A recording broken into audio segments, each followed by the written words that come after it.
So we're talking about caffeine before a triathlon today because the truth is, caffeine is an incredibly useful tool.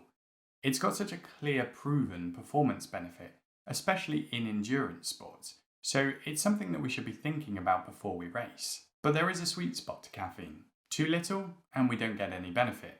Too much, we're likely to get side effects. And there's different amounts in pretty much everything we have.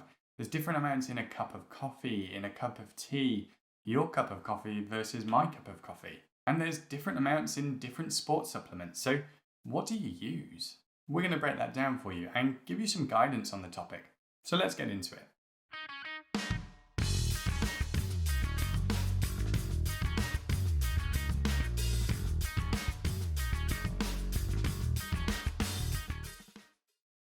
So what is up, nutrition nerds, and welcome back to another video. And if you're new here, my name is James, and we run through everything related to nutrition and triathlon on this channel.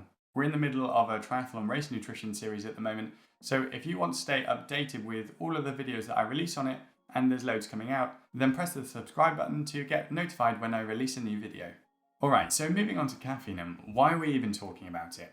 Well, I mentioned that caffeine really does have some very clear, proven performance benefits. And it does. It helps to delay fatigue. It can help us to push harder and dull that perception of pain. And it can make us feel more alert, more energetic, and ready to race as hard as we can.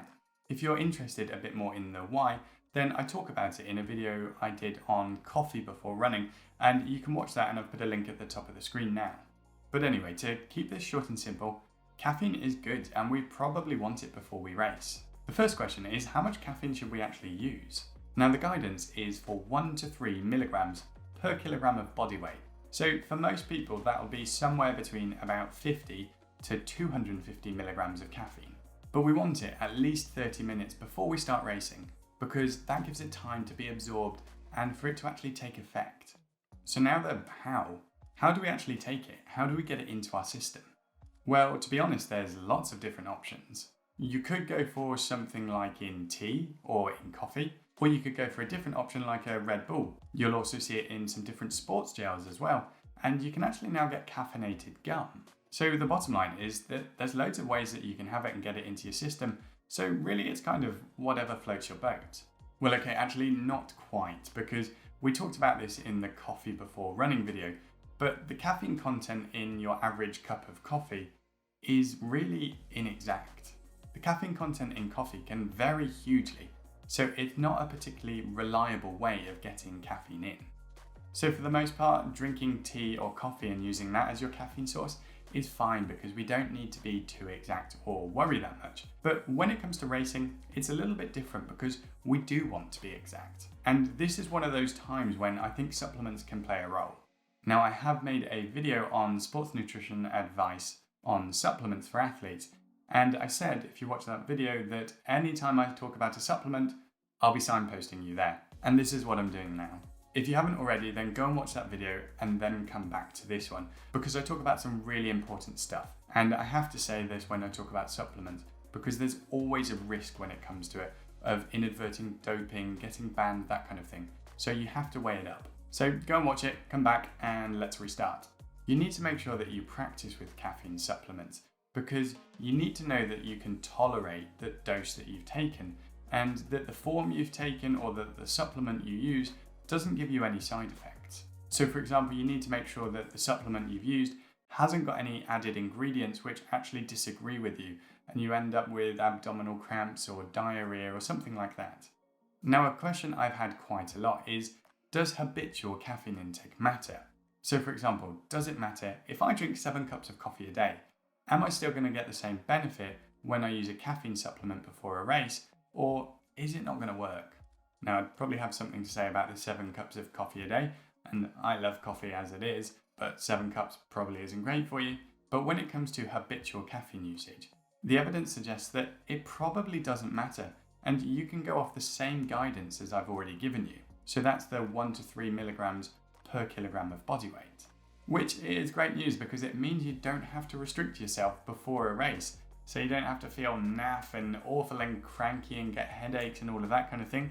You can just go about drinking your normal caffeine and go into it knowing that actually it's still going to have the same positive benefits for you. Now, as a bit of balance to make sure that we cover both sides here, are there any cons to using caffeine? Well, in general, not really, because caffeine is so beneficial, but there are a couple of things to say. So firstly, and this one should probably be quite clear, if you've been told that you shouldn't have caffeine for a medical reason, then don't have it.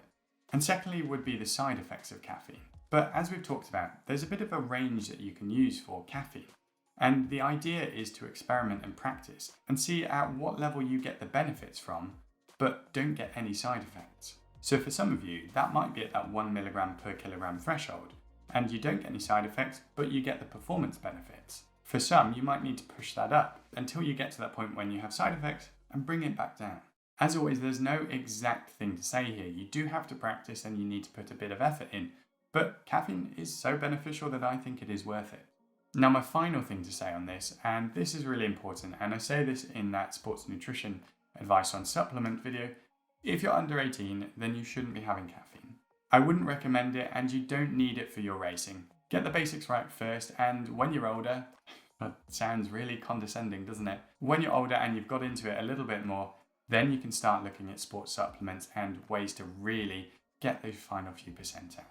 So to sum up, caffeine is a fabulous thing to use before a triathlon, and the aim is to use 1 to 3 milligrams of caffeine per kilogram of body weight. Practice with it to make sure that you don't get any side effects, and make sure that you do your research and that the supplement or product that you use is as safe as possible. And that is it for today's video. I hope you enjoyed it and I hope you found it useful. As always, I would love to know what you thought, and if you've got any comments or questions, then let me know in the comment section and I will get back to you. And if you haven't already, I'd really appreciate it if you gave the video a like and press subscribe to stay up to date with all of the videos that I release. The next video is all about breakfast and how to practice it and the things that you should look out for. And I've got a bit of a personal story when it comes to that, so stay tuned. I'll catch you in the next one. See ya.